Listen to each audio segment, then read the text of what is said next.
Hi there, I'm Lacey. It was my birthday, my 38th, and my sister handed me a gift bag that said, "Try harder next year." People laughed. Then she announced her pregnancy, at my party. That was the moment I got up and left. But the truth? That wasn't the beginning. It was just the first time I walked out loud. They used guilt to keep me quiet. They humiliated me with a smile. They even went through my daughter to get under my skin. Why does the family that says they love you hurt you the most? They had the nerve to hang a banner with my name in LED lights, like I was the guest of honor. Like they hadn't just set me up to be humiliated in front of every cousin, uncle, and neighbor within a 100-mile radius. Balloons in shades of blush and ivory swayed in the breeze. The cupcakes looked like they'd been arranged by a wedding planner. Everything was perfect, except the part where I was supposed to feel celebrated. Travis stood beside me, hand on the small of my back.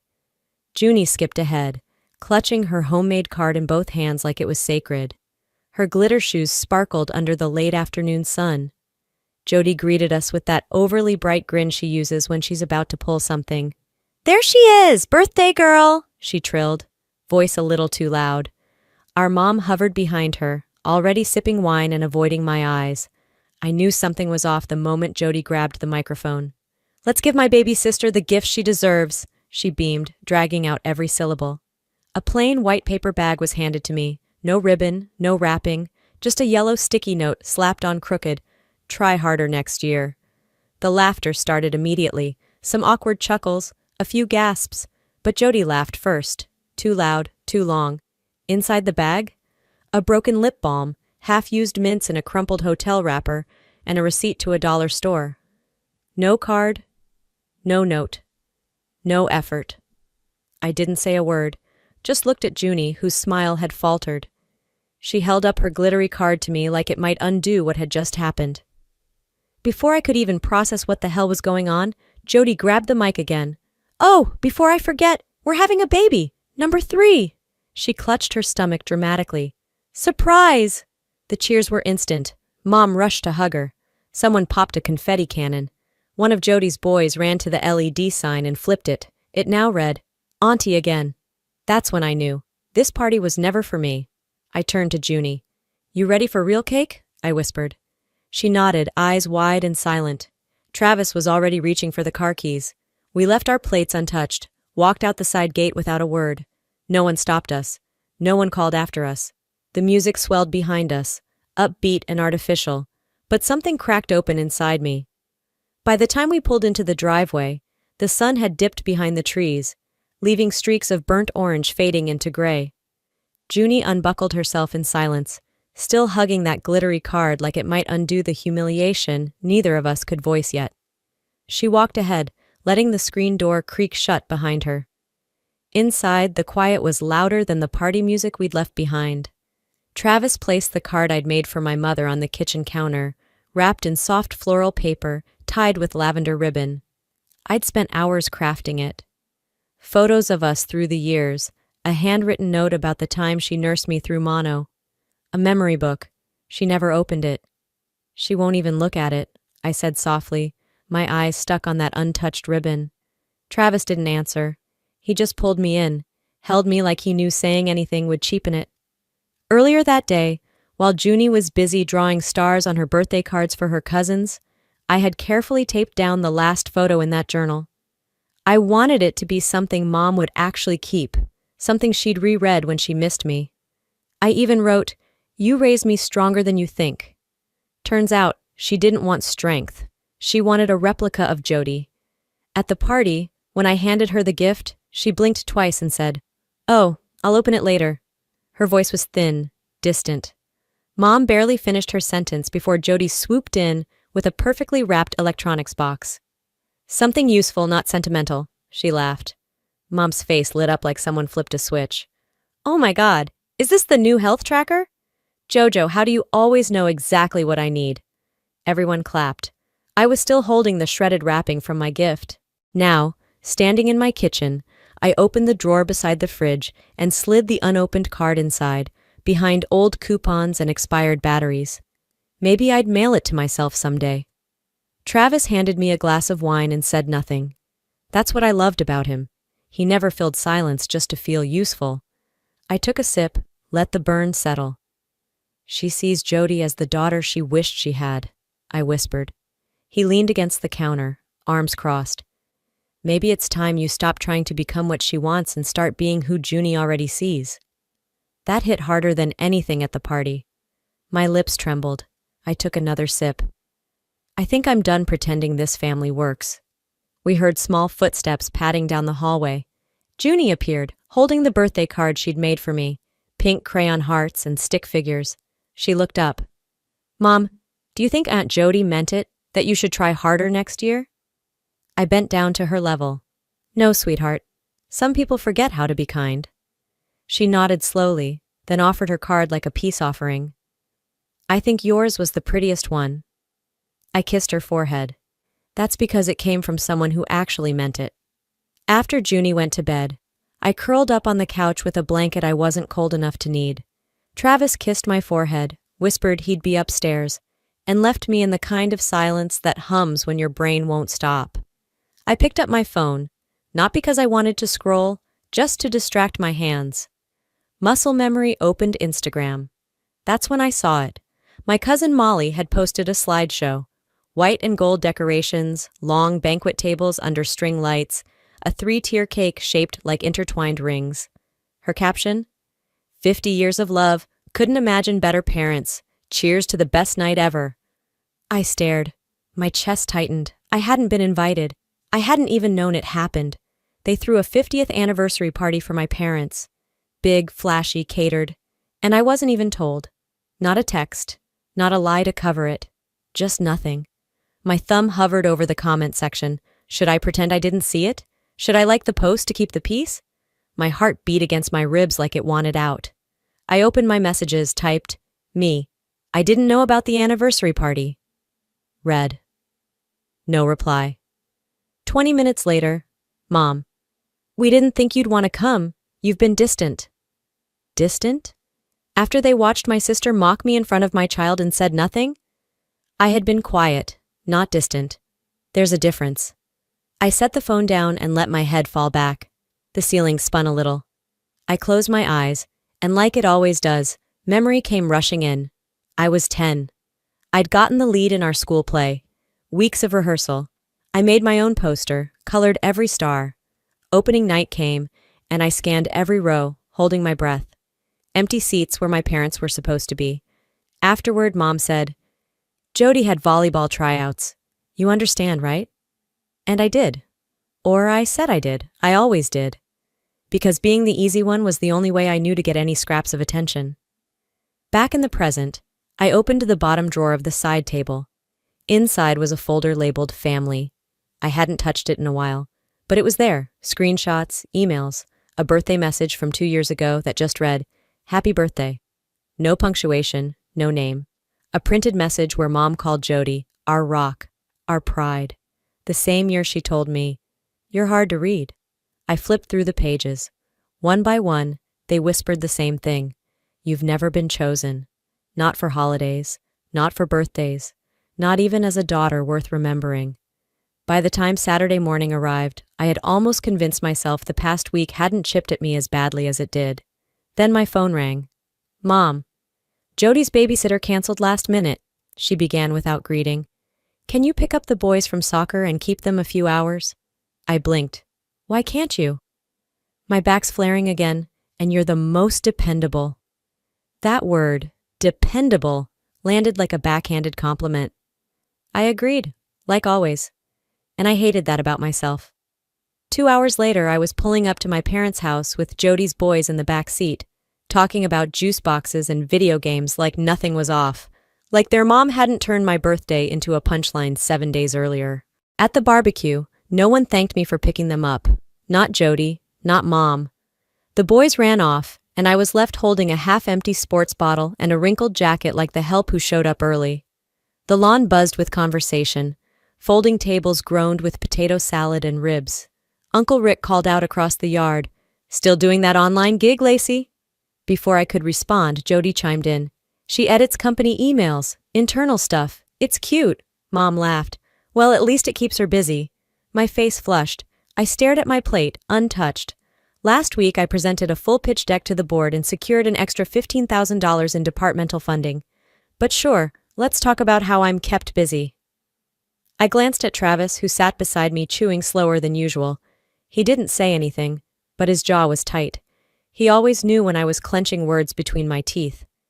Inside my head, something whispered, "One more time. If they do this one more time." After dessert, Jody passed by me with her third glass of wine and muttered, "You always take things so seriously. It's just family. Don't be so sensitive." That line again, that lazy dismissal. I gave a polite nod and started gathering empty plates. Travis leaned in, voice low. "You good?" I smiled too wide. "Peachy." But in my chest, the line had already been drawn. 3 days after the barbecue, I was brushing Junie's hair after her bath, mentally ticking through my work emails and wondering if I had enough energy to care about dinner. Travis was downstairs loading the dishwasher. The house smelled faintly of lemon soap and the lavender lotion Junie insisted on. Just as I leaned down to kiss her cheek goodnight, my phone buzzed on the dresser. Mom lit up the screen. Without thinking, I answered. She was already crying. "You've made everything so tense lately," she sniffed. "Jody's trying so hard, and you're making her feel unwanted." I blinked, stunned. "I didn't even say anything at that barbecue." "Exactly," she said, voice rising. "You just sat there. All that sulking made it awkward for everyone. She was trying to lighten the mood. You used to laugh with us." I took a deep breath, held it, then said, flatly, before I realized I was the punchline. She sniffled louder. "You don't know how much this hurts me." I stepped out into the hallway, pulling the door gently behind me. "You're crying because I didn't fake laugh when your favorite daughter mocked my career in front of a table full of people?" There was silence. "You want me to comfort you because you let her humiliate me, and I didn't perform happiness on cue?" Still no answer. I kept going, my voice low but clear. "You can't keep calling it keeping the peace when you only protect the loudest person in the room." She finally muttered, "You used to be easier." "No," I said, sharper now. "I used to be smaller. I used to shrink myself to fit inside whatever quiet corner made you most comfortable." Her breath hitched on the other end, but I didn't wait. I hung up. Downstairs, Travis looked up from the sink when he heard the click of my phone hitting the kitchen counter. "You all right?" he asked, wiping his hands. "Not yet," I said, pouring a glass of water, but I finally said it. He stepped closer, gave me a quiet nod. That voice has waited a long time. I took a sip and let the silence settle. The weekend crept in quiet, like the calm before a storm you know is coming but can't quite name. By Saturday morning, the air felt too still. That's when the doorbell rang. A pink box sat on the front porch. Junie squealed, "It has stickers! It's from Aunt Jody!" I didn't even have to see the handwriting to know. She pulled the lid off with hopeful hands. Inside, a stuffed elephant missing one eye, broken crayons, a paperback with a torn cover, and a bent index card that read, "Thought of you, Aunt Jody." Junie's face changed instantly. "Did I do something bad?" I knelt beside her. "No, baby, you didn't." She blinked at me, lip trembling. I stood up, gathered the items, and walked straight to the kitchen trash bin. Junie didn't say anything, just followed me with wide, confused eyes. That night, after tucking her in and kissing her forehead twice, I checked my phone. Missed call. No voicemail icon. But when I opened my inbox, I saw the transcript. Jody's voice, snide and slow. "You think you're protecting her? You're just making her soft. She'll pick her side eventually. Let's see if she picks the dramatic mom or the family that actually shows up." I didn't feel the usual burn, just a cold kind of clarity. Travis read over my shoulder. "She actually said that?" I nodded, already moving toward the office. Laptop open, fingers steady. Subject, formal no contact request. Juniper Tanner. I CC'd the school principal, attached the voicemail file, added a note. "We are requesting no further unsupervised contact with this individual." Travis leaned in the doorway. "You're serious?" "No more polite fences," I said. "No more letting them choose what hurts gets ignored." He crossed his arms. "You're doing the right thing." It doesn't feel brave, I admitted. It feels overdue, he shrugged. Sometimes those are the same thing. 5 days passed. I thought the cease and desist, the school email, the attached voicemail, surely that would be the line in the sand. But people like Jody don't retreat. They regroup. Wednesday afternoon, I pulled into the school pickup line, window cracked for fresh air. Junie climbed into the back seat, hugging her backpack, then held out a pastel pink envelope with shaky hands. Miss Lauren gave this to me. She said Auntie Jody dropped it off and asked her to pass it along. I froze. My fingers closed around the envelope and I opened it right there in the front seat. If you ever feel sad or confused, Auntie Jody loves you. Even if your mom says no, you can always call me. Junie bit her lip. Did I make someone mad? No, sweetheart, I said, voice even. You didn't do anything wrong. But my hands were trembling so hard the note nearly tore. That night I skipped dinner, went straight to my laptop, filed a second notice, this time a formal cease and desist with a copy sent to our family attorney and the school district superintendent.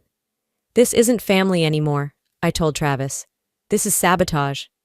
She used someone else's name to bypass a legal order, he added, pacing the kitchen. She's crossing boundaries on purpose now, I nodded, and I'm done sending warnings. 2 days later, Dad's name flashed across my screen. I let it go to voicemail. Then came a text. Heard about your letter to the school. Overreacting doesn't help anyone. Later that night, Jody posted a selfie online. New SUV, bow still on the hood. Caption, Thanks, Dad, you always believed in me. I stared at the screen for a beat too long, then turned it off. No tears this time, just a soft, unfamiliar sense of certainty. I scrolled back to the message from Dad, hovered over the reply field, then hit delete. They're not losing me, I whispered to myself. I'm releasing them. Dinner was simmering on the stove, rosemary chicken, Junie's favorite, when my phone buzzed on the counter. Group text from Mom. I wiped my hands, unlocked the screen, and froze. There it was. Don't expect much from Lacey. She's always been overly sensitive. Just let her have this tantrum. Attached beneath the message was a picture of Junie, at school, on the playground, laughing. Someone had snapped it, probably Jody, and my mother had shared it casually, like Junie was part of a conversation I hadn't been invited into. Travis walked in just as I put the phone down. She didn't mean to send that to you, huh? He asked, reading my face. No, but she meant every word. I didn't raise my voice, didn't throw anything. Instead, I walked to my desk, pulled out a folder titled Family, and opened my laptop. Every voicemail, every screenshot, every message that made my stomach twist over the years. I compiled them into a single PDF. No edits, no commentary. Subject, in case you're wondering why we stopped showing up. I attached the file, BCC'd every adult in our family tree, clicked send. By the time the chicken hit the table, replies had already begun to roll in. I had no idea. We always thought something was off. You did the right thing? My aunt unfollowed Jody publicly. A cousin shared the email in another family group chat. Someone screenshotted Jody's SUV post and wrote, "So this is what loyalty looks like?" I didn't reply to any of them, just watched the dust swirl. Then I went to my messages. Blocked Mom. Blocked Jody. That silence? It wasn't an absence. It was a boundary, not an escape, a strategy. For once, I wasn't biting my tongue. I was letting the truth speak louder than any microphone they'd ever grabbed first. 2 weeks passed, the silence stayed, no apology, no explanation, just absence. Then, a thin envelope slid through our mailbox, my mother's handwriting on the front. Inside was a mass-produced sympathy card, printed cursive. We miss our family, hope to reconnect someday. I flipped it over, blank, no note, no name. I grabbed a sticky note, scribbled 4 words. So did I, once. I stuck it to the front and mailed it back. No return address, just space. Meanwhile, Jody vanished from social media. Her pages gone. Photos deleted. The SUV post erased like it never existed. I didn't rejoice. I didn't gloat. I just made pancakes. Junie, now freer in ways too quiet to measure, laughed more these days. She started drawing galaxies, whole constellations taped across her bedroom ceiling.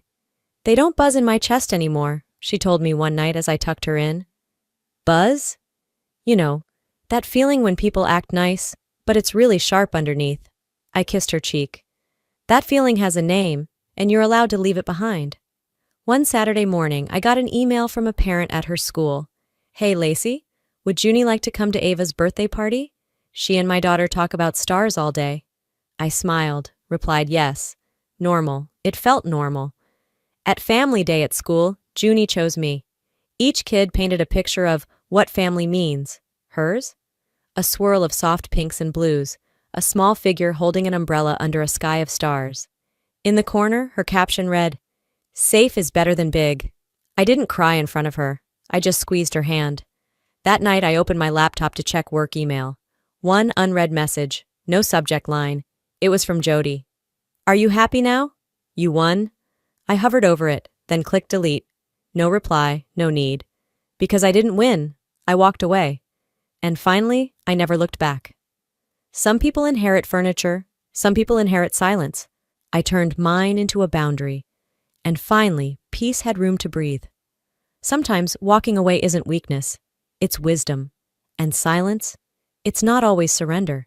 It can be the strongest boundary you'll ever set. For years, I tried to earn love by shrinking myself. I stayed quiet to keep the peace. I laughed at jokes that stung, showed up to events where I was invisible, and called it family. But here's what I know now. Being loyal to people who hurt you isn't love. It's self-abandonment. I don't tell this story because I want sympathy. I tell it because maybe someone watching has been biting their tongue too long. Maybe you've mistaken survival for harmony. If that's you, it's not too late to stop. You don't owe anyone your silence, especially when it's costing you your self-worth. Let me ask you something. Have you ever had to walk away from people who were supposed to protect you? What gave you the strength to finally say enough? I'd love to hear your story in the comments. Even just drop a if this resonated with you, or type 1 if you've ever felt invisible around your own family. Tell me where you're watching from. I'd love to know which city or state you're in. It helps this small community feel a little closer. And if this video touched something in you, don't forget to subscribe to the channel. There are more stories coming, real, raw, and sometimes messy, but always with one goal, to remind you that your voice matters, your story is valid, and healing is possible. Thanks for being here. I see you.